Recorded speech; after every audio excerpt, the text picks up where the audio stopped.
একটু কষ্ট হলেও একা চলতে শেখো, কারণ যাকে ছাড়া তুমি চলতে পারবে না ভাবছো, সে কিন্তু তোমাকে ছাড়া ঠিকই চলতে পারবে। এটাই বাস্তব।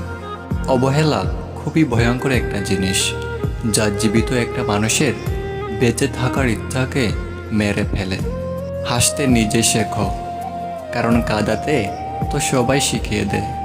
অপরিচিত কারো সাথে কথা বলার সময় মার্জিত ভাষায় কথা বলুন, কারণ আপনার কথা বলার ধরনই বলে দিবে আপনি কোন ধরনের পরিবার থেকে গড়ে উঠেছেন। কাউকে পেয়ে হারানোর কষ্ট কতটুকু সেই মানুষগুলোই জানে, যার জীবন থেকে এমন কেউ হারিয়ে গেছে। পৃথিবীতে স্বার্থ ছাড়া কিছুই নেই, ঠিক যেমন জ্যোৎস্নার স্বার্থে মানুষ চাঁদকে ভালোবাসে।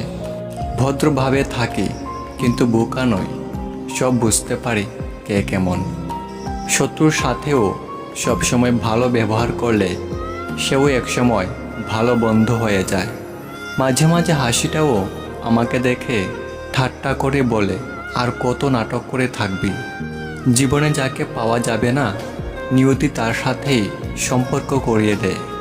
যে তোমাকে সত্যিই ভালোবাসে, তাকে তোমার জোর করে পরিবর্তন করতে হবে না। সে নিজেই তোমার জন্য নিজের বদ অভ্যাসগুলো পরিবর্তন করে ফেলবে।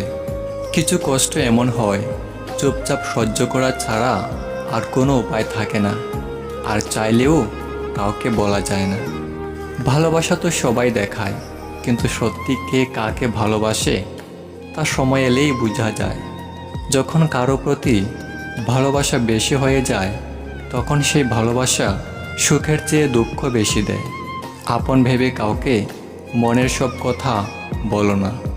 এমন একটা সময় আসবে যখন সে তোমাকে তোমার কথা দিয়েই আঘাত করবে। এটা স্বার্থের দুনিয়া বস। যাকে তুমি ভাববে প্রিয়জন, সেই তোমাকে বুঝিয়ে দেবে তুমি ছিলে তার প্রয়োজন। কখনো ভাবিনি জীবনে এমন একটা সময় আসবে, কাঁদতেও হবে, আবার সবার সামনে হাসি মুখেও থাকতে হবে।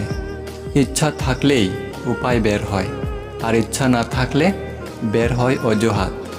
যার কথা ভেবে বাকি সবাইকে অবহেলা করি, সে অন্য কারো কথা ভেবে আমাকে অবহেলা করে। কেউ আমাকে একবার এড়িয়ে চললে আমি সারা জীবন তাকে এড়িয়ে চলি। এটা আমার অহংকার না, এটা আমার আত্মসম্মান। ভালোবেসে আমি হেরে গেলাম, আর অবহেলা করে তুমি জিতে গেলে।